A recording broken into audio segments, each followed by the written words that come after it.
ఉన్నది. మనందరూ స్వయంగా ఉన్నాం.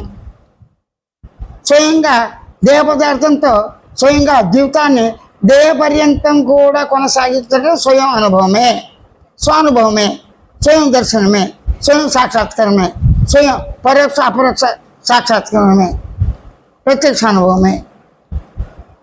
ఏం చెప్తాను? స్వయంగా నేను ఉన్నాను.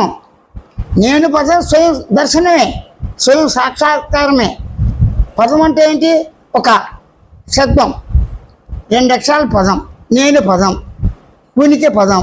అలాగే పదాలతో, అనుభవ పదాలతో, అనుభవ వాక్యాలతో, అనుభవ క్రియావచనాలతో. క్రియ అంటే తిన్నాను, ఉన్నాను.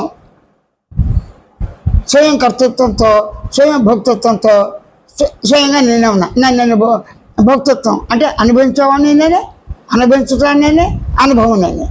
త్రిపుటి రూపంగా, ద్వైతాద్వైత రూపం, సర్వంగా నేనే ఉన్నాను, నాకు నేనే అని అంటానికి మునిపే.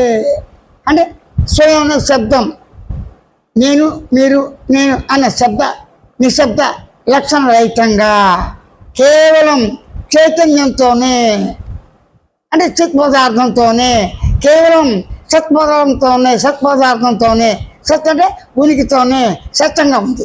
అంటే ఈ సత్తు ఆది తుది మధ్య ప్రసక్తి లేకుండా చిత్ పదార్థంగా, అంటే చైతన్యంగా, ఎరుకగా, ఆది తుది మధ్య ప్రసక్తి లేకుండా, స్వయం ఆనందంతో ఆది తుది మధ్య ప్రసక్తి లేకుండా పరిపూర్ణంగా మౌనంగా, స్వచ్ఛంద పరిపూర్ణ మౌనంగా స్వచ్ఛ నాకు నేనే ఉన్నాను, స్వయంగా వ్యక్తం చేసుకుంటున్నాను.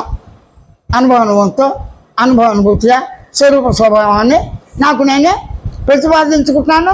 నిశ్శబ్దంగా ప్రకటించట్లేదు, శబ్దంగా ప్రకటిస్తున్నాను.